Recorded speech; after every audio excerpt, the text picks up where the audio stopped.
지금은 굉장히 다양한 스펙트럼으로 우리가 전쟁을 보는데 전쟁의 당사자가 아닌 한국의 투자자 입장에서 보면 인플레이션이 제일 중요하다라고 생각을 합니다. 2022년 러우 전쟁 때와 지금의 환경을 비교해 보면 그래도 지금이 아주 극단적인 인플레이션으로 갈 리스크는 좀 적은 것 같아요. 네. 2023년보다 지금은 물가를 끌어올리는 힘은 되게 약한 것 같고요. 국제 유가가 여기서 더 급등을 한다. 중동 사태가 지속이 된다 그러면 한국 시장이 전 세계에서 성과가 제일 안 좋을 것 같아요.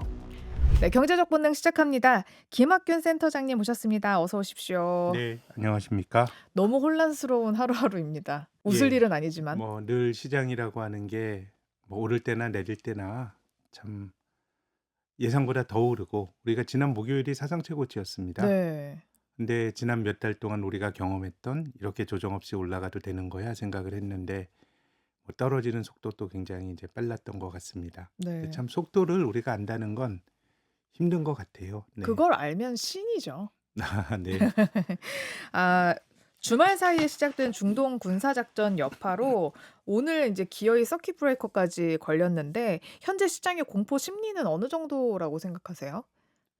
뭐 개별 주식도 하루에 8% 떨어지는 거는 굉장히 큰 폭인데 시장이 화요일 날 8% 급락을 하고 또 우리가 지금 수요일 날 장 끝나기 전에 말씀을 드리는데 지금 뭐 11% 급락이니까요. 이건 뭐 굉장히 뭐 당혹스러운 그리고 또 시장 내에서 차별화되지도 않습니다. 지금 어제 오늘 경험하고 있는 조정은 뭐 옥석이 가려진다기보다는 그냥 주식이니까 음. 위험 자산이니까 다 같이 밀리는 무차별적인 약세가 나타나고 있습니다. 네. 근데 과거에 2000년 이후에 이렇게 보면은 거의 6번의 중동 리스크가 있었는데 그때는 다 한 달 뒤에 다 회복을 네, 했다고 하더라고요. 그래서 네, '이번에도 그렇지 않을까?'라고 예상하시는 분들도 있고 네. '아니다. 요거 러우 전쟁처럼 갈 수도 있다.'라고 좀 안 좋게 보시는 분들도 있더라고요. 사실 금융시장이 지정학에 대해서 뭐 얼마나 깊은 통찰이 있겠습니까? 사실 음. 우리가 누구나 불확실하게 느끼는 건데 금융시장은 그냥 과거의 경험칙대로 행동할 뿐이에요. 음. 제가 예를 들어보면요. 뭐 오래전 일이긴 합니다마는 1914년도 7월 달에 1차 세계대전이 유럽 땅에서 벌어졌습니다. 그 소식이 미국에 이제 전해지니까 미국의 다우 지수가 일주일도 안 되는 기간 동안에 10%나 급락을 하고요. 뉴욕 증시가 한 석 달 동안 문을 닫았어요. 음. 그냥 뭐 야, 그 당시까지 세계사의 중심이었던 유럽에서 큰일이 벌어졌구나라고 생각했던 거죠. 그래서 그 1914년 8월에 휴장했던 뉴욕 증권거래소가 12월에 개장을 했는데 그 이후에 주가가 많이 올랐어요. 그럼 음. 왜 그러냐 하면 뭐 자기 땅에서 전쟁이 벌어진 것도 아니고 네. 또 유럽이 전쟁으로 쑥대밭이 되다 보니까 미국산 그 상품을 수출할 기회가 생기고 그런 음. 반응이었던 거예요. 근데 2차 세계 대전이 1941년 1939년 8월 달에 시작이 됐는데 그때는 유럽 땅에서 독일이 폴란드를 침공했다는 소식이 전해졌을 때 미국 시장이 올랐어요. 왜 그땐 왜 그랬어요? 1차 세계 대전의 학습 효과죠. 야, 아. 전쟁은 이건 뭐 남의 땅에서 벌어지는 건 우리한테 호재다라고 생각했는데 근데 1차 세계 대전과 달랐던 거는 뭐 2차 세계 대전 때는 이제 독일도 있었지만 일본이라고 하는 아시아 태평양에서 굉장히 팽창적인 그런 어떤 적대적인 힘이 존재했었고 미국이 그 진주만 공습을 당한 게 1941년이지만 어쨌든 일본이 막 팽창을 하면서 음. 미국도 1차 세계 대전과는 다르게 전쟁에 끌려 들어갈 수 있다라고 한 현실적 공포가 있었거든요. 어. 그러니까 그때는 초기에 올랐지만 그 이후 2년 동안 주가가 떨어졌어요. 2년 그러니까 동안요. 제가 드리고 싶은 말씀은 어. 금융시장은 지정학이나 어떤 정치적 이벤트에 대해서 미래를 바라보는 예지력이 있는 게 아니에요. 그냥 음. 과거의 경험칙대로. 그러니까 2차 세계대전 때 반응은 1차 세계대전과 비슷하구나 했는데 달랐던 겁니다. 자, 음. 그럼 이제 중동 전쟁 말씀하셨는데 대체로 중동에서 벌어진 무력 충돌이 단기간에 끝나서 그래요. 음. 과거에. 네. 그래서 이번에도 만약에 그렇게 끝난다 그럼 제 생각에는 주가가 이틀간 많이 밀렸지만 그냥 뭐 해프닝으로 네. 끝나고 올라갈 수 있는데 이게 장기화된다 그러면 뭐 주가가 더 조정을 받을 수 있겠죠. 그래서 금융시장의 음. 통찰이라고 하면 과거의 경험에 따른 거기 때문에 이게 미래를 보여주는 건 아닌 것 같고요. 음. 그래서 말씀하신 것처럼 지금이 과거에 중동에서 벌어졌던 무력 충돌이 단기간에 끝났던 케이스고요. 장기화됐던 경우가 지금도 벌어지고 있는 러시아 우크라이나 전쟁이죠. 2022년 2월 달에 시작이 돼서 4년 넘게 진행이 됩니다. 네. 근데 그때도 전쟁이 발발하고 나서 한 7-8개월에 글로벌 증시의 조정이 이어졌습니다. 음. 지금 이제 시장은 그걸 걱정하는 건데 전쟁이 일어났을 때 시장이 어떻게 반응을 할까요? 뭐 최근에 이스라엘 주가는 뭐 올라가고 있다고 하는데 대체로 이제 무력 충돌에 노출이 된 나라의 주가는 조정을 받는 경우가 많아요. 뭔가 파괴가 되고 실존적인 리스크가 존재하니까. 네. 그럼 전쟁 안 하는 나라가 타격을 받는 경로는 뭘까요? 지금 뭐 우리가 걱정하는 것도 원유 이런 그럼요. 것들. 이 공급망 교란에 따른 수급 차질이에요.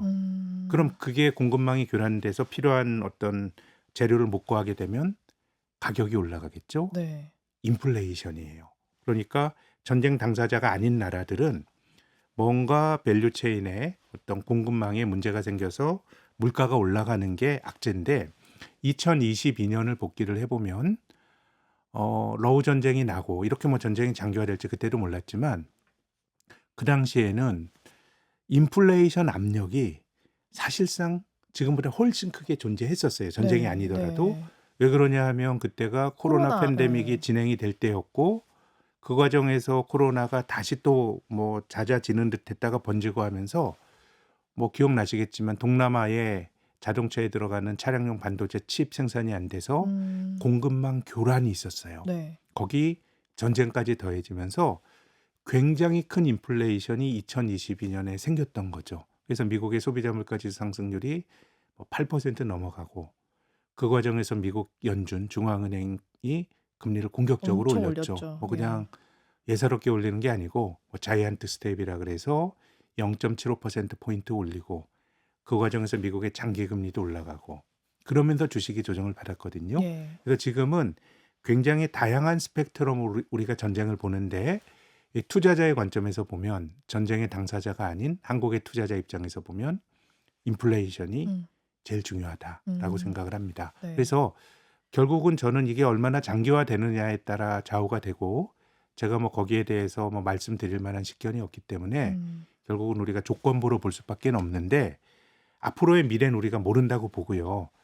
2022년 러우 전쟁 때와 지금의 환경을 비교해 보면 그래도 지금이 아주 극단적인 인플레이션으로 갈 리스크는 좀 적은 것 같아요. 그 당시에는 아까 말씀드린 것처럼 이 그 공급망 교란에 따른 코로나로 인한 물가 상승 압력이 존재하고 있고 전쟁이 여기 기름을 부었는데 사실 지금 상황은 뭐 물가가 완전히 안정화됐다고 말하기는 어렵지만 그나마 크게 그때보다는 보면 예. 2023년보다 물가가 고점을 찍고 현저히 둔화가 됐고 중앙은행이 생각하는 수준까지 안 떨어지고 있지 지금은 어떤 그 물가를 끌어올리는 힘은 되게 약한 것 같고요. 물론 뭐 기름값이 국제유가가 여기서 더 급등을 한다 그러면 네.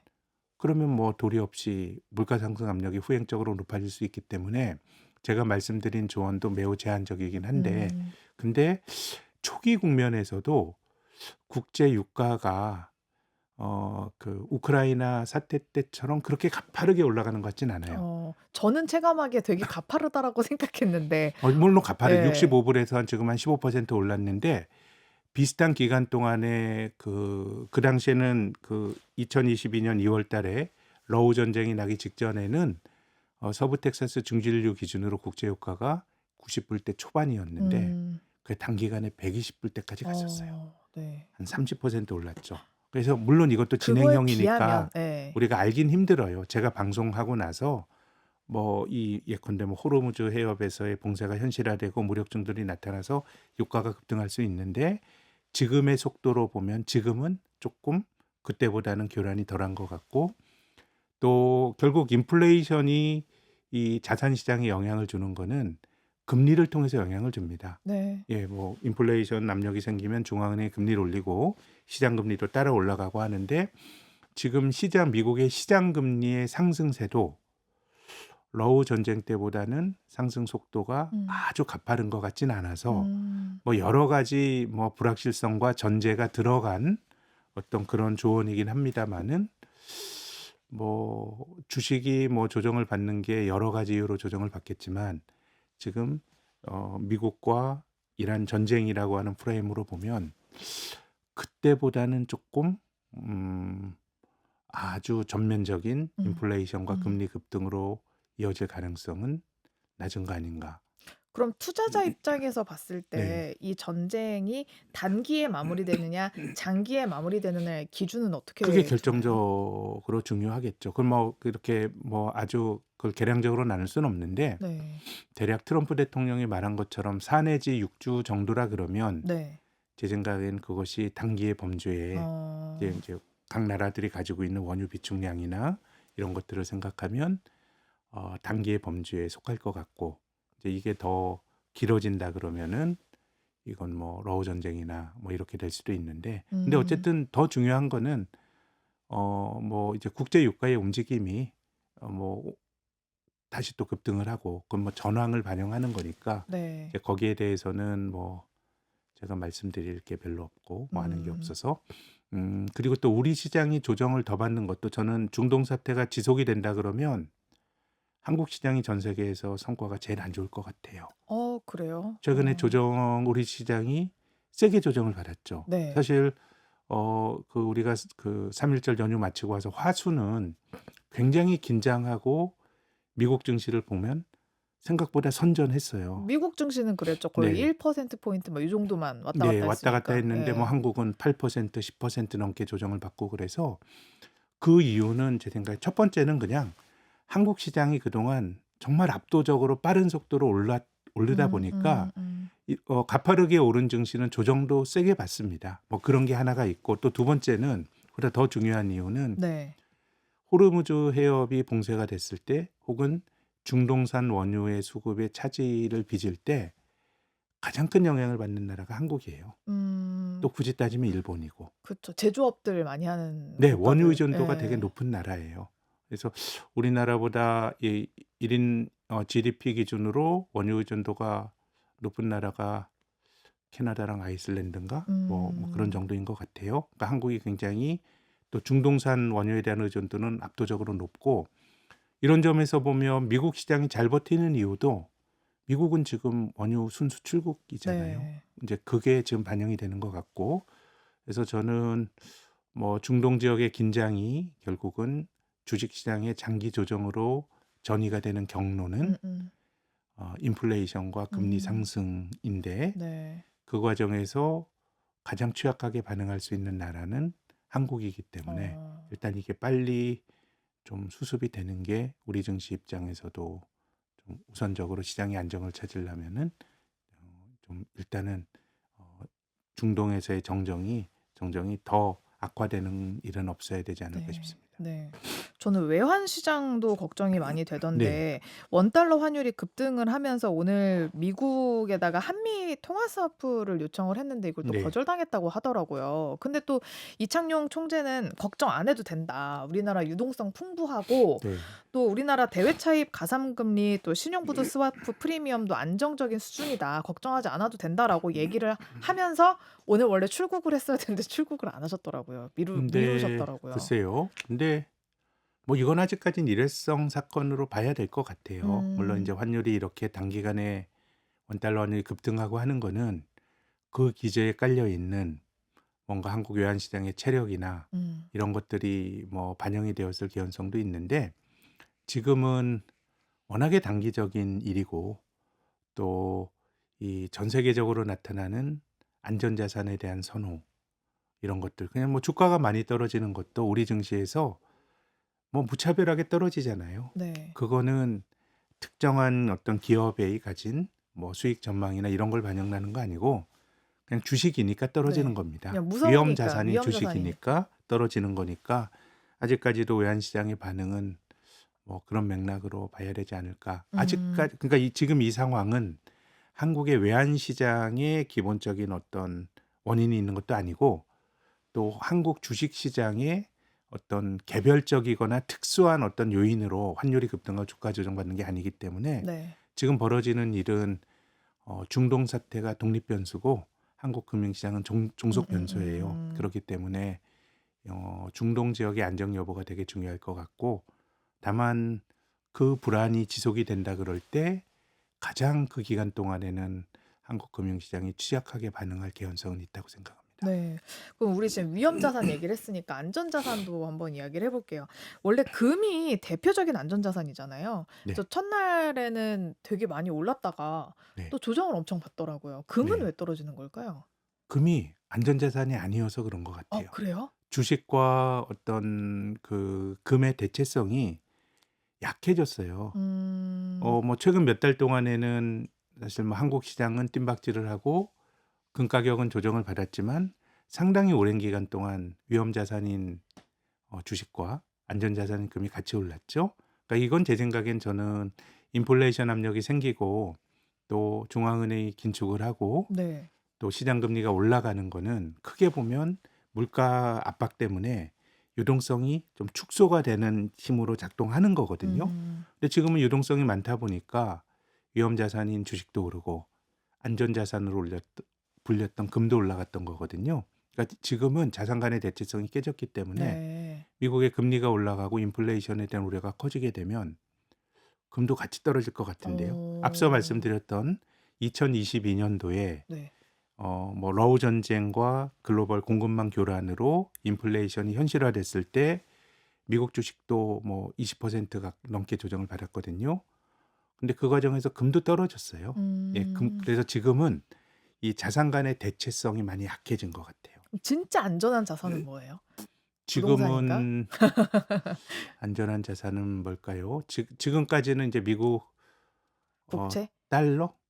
달러. 근데 달러. 달러도 뭔가 이자를 주는 자산으로 사야 되는데 네. 인플레이션 압력이 생기면 이자율도 급등합니다. 음. 2022년에는 미국의 10년 만기 국채 수익률이 2%에서 4%까지 급등을 했고 그 네. 과정에서 이제 주식이 그냥 우수수 떨어져 버린 거거든요. 그렇기 때문에 금리가 올라간다는 건 채권 가격이 또 떨어진다는 의미지 않습니까? 네. 그래서 숨을 데가 별로 없는 것 같습니다. 그러게요. 진짜 숨을 데가 없네요. 요즘에 우리나라 같은 경우에는 지금 부동산에도 투자를 못 하는 네. 상황이니까. 그러니까 우리가 얼마 전까지 에브리띵 랠리라고 했던 게 네.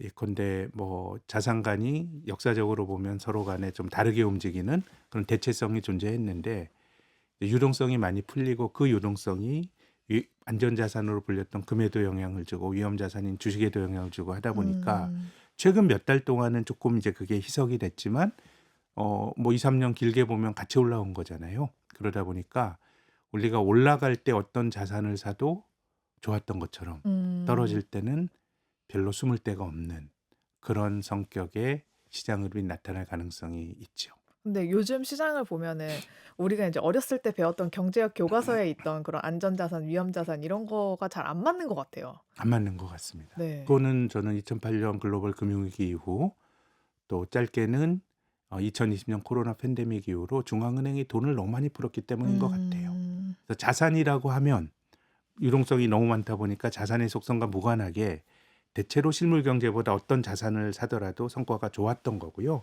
이제 그러다 보니까 과거처럼 이 자산 간의 대체성이 떨어졌고 네. 그래서 투자론 교과서에서 말하는 분산의 효과도 매우 약해졌죠. 그쵸. 예, 뭐 위험 자산이 안전 자산이나 오를 때 같이 올라가고 떨어질 때 같이 떨어지게 되면 사실 그건 뭐 분산한다 그래서 크게 효과가 있는 건 아니거든요. 뭐가 더 건강한 것 같으세요? 옛날이 나은 그런 공식화가 되어 있고 사실 뭔가 건강한 거 이렇게 말하기는 어렵지만 네. 뭔가 풀린 유동성이 자산 시장을 통해서만 뭔가 과잉을 만들고 또 이제 투자라고 하는 거는 기본적으로 돈이 있는 사람들이 하는 거예요. 네. 부동산은 돈이 많아야 되고 주식은 소액으로도 할 수 있지만 뭐 소액이라도 있는 사람이 주식을 하는 겁니다. 우리나라 뭐 주식 투자 인구가 많이 늘어났다고 말하지만 주식 안 하는 사람들이 더 많아요. 예. 음. 뭐 작년 말 기준으로 주식 투자 인구가 한 1,500만 명 정도 될까요?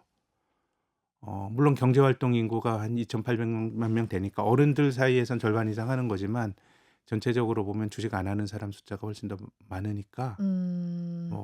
전체적으로 이 자산 가격과 실물의 괴리가 커지면서 좀 불평등도 강화가 되고 네. 이런 일들이 좀 벌어졌다고 봅니다. 네. 그럼 지금 그나마 이 떨어지는 시장에서 좀 안정적인 것들이 뭐 조선이나 방산도 오늘 많이 떨어지긴 했거든요. 지금은 뭐 방산이 툼의 첫날은 버티다가 네. 그다음 떨어지는 거예요. 지금 속성은 그냥 주식이라고 하는 에셋 클래스가 네. 한꺼번에 조정을 받는 거기 때문에 맞아요. 뭐 바뀐다 그러면 또 반대의 모습이 나타나겠죠. 음. 1차적으로 전체적으로 반등이 나타날 테고 네. 지금은 전쟁이라고 하는 장외 변수 때문에 조정을 받는 거니까 직전에 나타났던 뭐 주도주들 예컨대 뭐 반도체 주식이나 이런 것들이 또 다시 부각이 될 수가 있겠죠. 네. 그래서 요즘 그런 불평들 많이 하더라고요. "아니 내가 가졌던 거는 원래 오르지도 않았는데 이번에 내릴 때 다 같이 내렸다. 근데 네, 이거는 네. 그 위험 자산의 특징이지 뭐 개별 주식의 어떤 펀더멘탈이나 이런 게 문제가 그것 생겨서." 자체가 시장이 가진 일종의 군중 심리와 그쵸.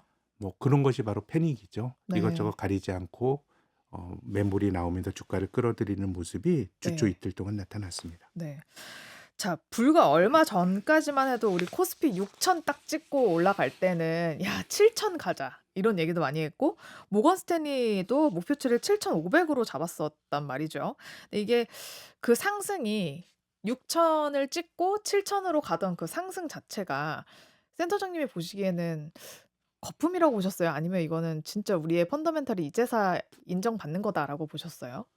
뭐 거품이라고 말하기는 어렵죠. 음. 우리나라 뭐 기업들이 벌어들인 이익, 또 가지고 있는 자산 가치 이런 거 대비해 보면 뭐 한국이 우리가 이제 지난주 목요일 날 기록했던 사상 최고치 코스피 레벨에서도 글로벌 비교에선 굉장히 저평가된 수준에 속하기 때문에 거품이라고 말하기는 어렵고요. 다만 음.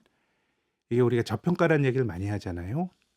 저평가가 오른다는 얘기가 아니에요. 음. 왜냐하면 한국 시장은 제가 뭐 증권회사 다니는 동안 저평가 아니온 적이 없었거든요. 그럼 네. 저평가라서 오르는 게 저평가일 때도 떨어졌다 올라갔다 하는 게 나타나는 거예요. 근데 우리가 저평가됐다라고 함은 여기서 주식이 오를 수 있다. 단정적으로 오른다는 주장이 아니고 주가라고 하는 거는 사실 뭐 지금 그 중동에서 지정학적 긴장이 고조가 돼서 주가가 떨어지는데 그 안에서 저평가 고평가 가리지 않고 반응이 나타날 수 있는 거예요. 음. 많은 요인이 주가에 영향을 주기 때문에 저평가가 주가 상승을 보장하는 충분 조건은 아니지만 지금 정도의 주가가 우리 기업들이 가지고 있는 수익력과 자산 가치에 비하면 설명이 안 될 정도로 터무니없는 수준은 아니니까 음. 우리가 예기치 못한 굴곡이 나타나서 조정을 받더라도 이 정도까지의 회복은 주식을 들고 있으면 언제든지 기대할 수 있다라는 의미에서의 음. 저평가를 제가 생각하는 저평가는 그런 거고요. 저평가라고 하더라도 주식의 저평가가 더 깊어질 수는 있죠. 그래서 뭐 음. 6,000포인트 조금 넘은 수준에서도 이게 저는 말이 안 되는 그런 수준의 주가는 아니었다고 봅니다. 음. 충분히 설명이 가능한 주가였다. 그러면 우리 그 시장의 기업들 지금 저평가됐다고 하시는 그 기업들이 2026년 오면서 그냥 저평가였는데 이제서 제대로 뭐 가치 평가를 받고 있다라고 볼 건지 아니면 그때에 비해서 사실상 체질 개선 같은 것들도 있었다라고 보시나요?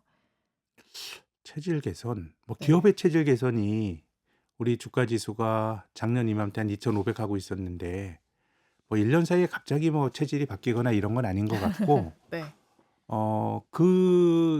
최근 1년 동안 나타났던 굉장히 중요한 변화는 지배 구조에 대한 중요한 변화가 있었다고 봅니다. 제가 어. 앞서서 우리 기업들이 가지고 있는 자산 가치나 기업들이 벌어들이고 있는 이익 대비 주가가 뭐 그래도 다른 나라와 비교하면 아직도 저평가돼 있다고 말씀을 드렸는데 아까 말씀드린 것처럼 제가 1996년도에 증권회사 취업한 이후로 한국 시장이 저평가 안 된 적이 한 번도 없었어요. 네. 그럼 왜 저평가가 이렇게 고착화 됐냐?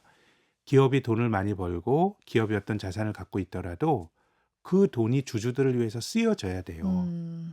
근데 지금은 저는 소수 지분을 가진 기업에 대한 실질적인 영향력을 행사하고 있는 지배주주들이 뭐 그분들도 뭐 기업을 잘하려고 생각을 했겠지만 어쨌든 그분들의 이해관계에 맞게 기업의 여러 가지 의사결정이 내려지고 이게 결국 다수 소액주주들이 소외가 되고 이게 코리아 디스카운트로 귀결이 됐다고 생각하는데요. 음. 그런 점에서 보면 그런 점에선 저는 굉장히 본질적인 한국 시장의 음. 변화에 그 바른 길로 접어들었다고 생각하고요. 네. 지금 주가가 더 떨어지는 건 많이 오른 것도 있지만 아까 말씀드린 호르무즈 해협과 관련된 지정학적 불확실성에 음. 가장 타격을 받는 나라가 한국이니까 한국이 더 떨어지는 건 저는 이것이 이상하다고 말하긴 힘들고, 다만 한국의 고유의 약재가 아닌 그런 상황에서는 우리가 최근 수년 동안에 작년 이전에는 다른 나라 올라가는데 한국만 못 오르고 한국이 소외됐었잖아요. 네.